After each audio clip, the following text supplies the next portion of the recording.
time, before he appends his signature to very important, significant bill. Every Nigerian, including every member of the APC, knows the importance and the significance of the electoral bill. Of course, when it's signed, it goes an electoral act.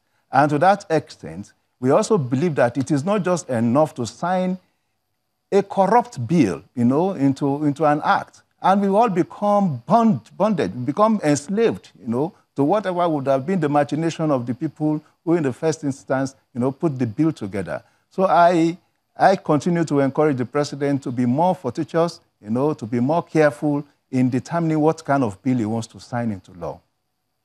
Because the issues that are raised is that the president is shying away from signing this bill, knowing fully well that this is an election year. I mean, going into 2019, we're going into the elections. And if that bill is not signed, the opposition will likely see it as playing double standards.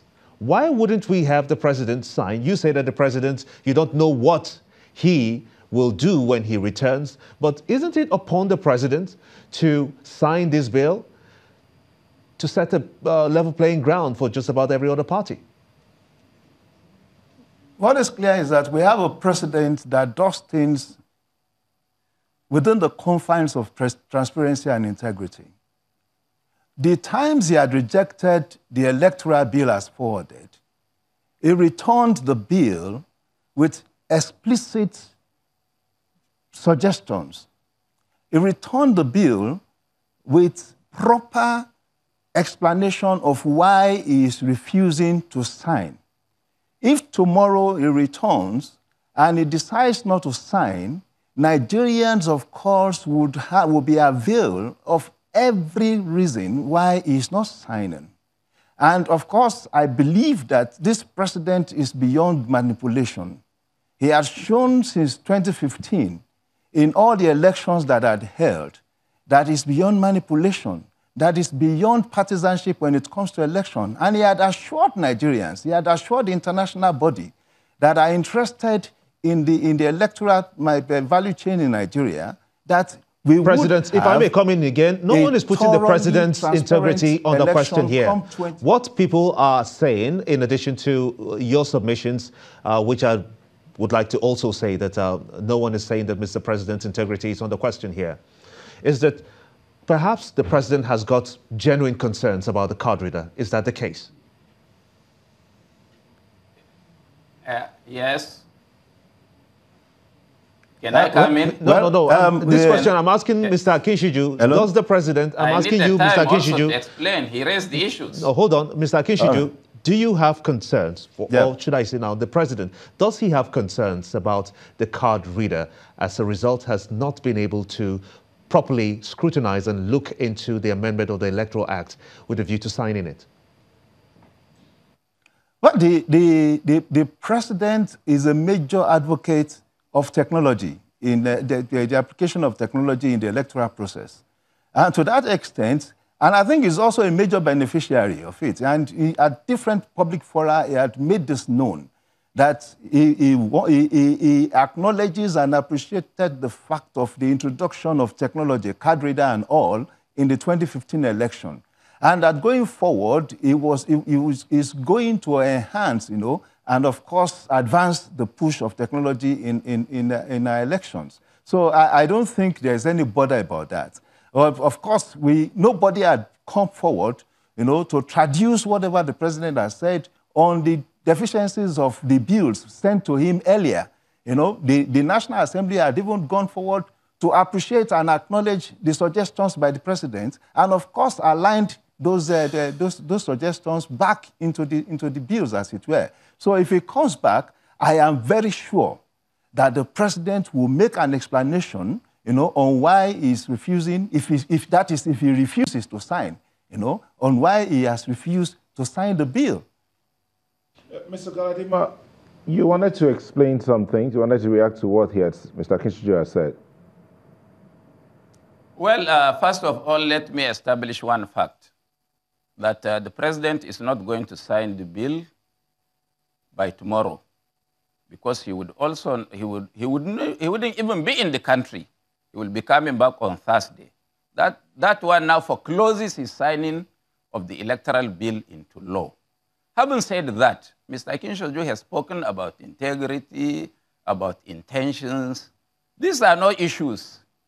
The issue is that what is it, what earthly reason the president could give, genuine reason, that would convince Nigerians as to why he would not sign the Electoral Act.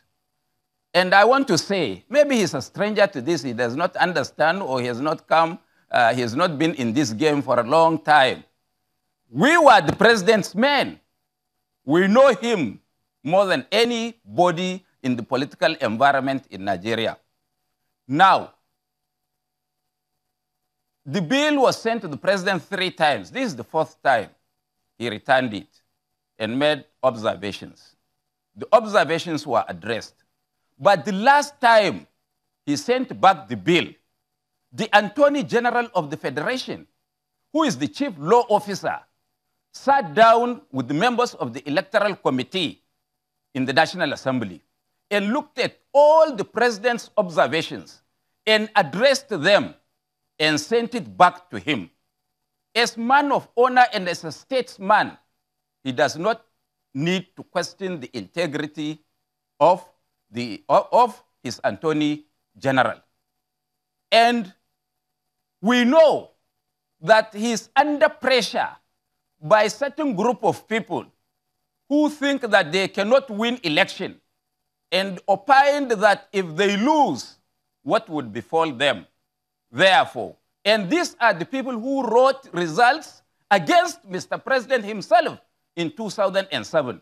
We know them, they know we know them, we know what they are afraid of, and they persuaded him not to ever sign the electoral bill so that they could rig these elections, because there will be no rules governing the elections in 2019. This is unpatriotic. This is something that should be condemned in all its ramifications, and that the president is under obligation. It is not about Buhari, I said, nor is it about Atiku. It is about Nigeria. And we had been with the president since 2003. He had been an advocate of strengthening of institutions of government. Why should he today run an election that is going to be so competitive as the 2019 without rules? We are not in the jungle. Therefore, jungle rules cannot rule electoral processes. There must be, and the president cannot, and none of his men can ever come out to say exactly why they don't want to sign this amended electoral bill. Mr. Galadima, if I may come in here. Because what they don't want is... Mr. Galadima, if I may come in here. You've used that phrase, no rules, several times here, but there's a suggestion that it might just have to revert to the last electoral act, the 2010 Electoral Act as amended. Don't you think that could suffice in the running of the 2019 elections? Mr. Galadima, I'm asking what's wrong with, if, let's just assume that the president doesn't sign the amended bill, and then what's wrong with reverting to the 2010 Electoral Act as amended? Wouldn't that suffice? 2010 Electoral Act? Yes. You mean why can't we use this 2010 Electoral Act? Yes. Is that what you are saying? Yes. Aha. Fine. The Electoral Act of 2010 does not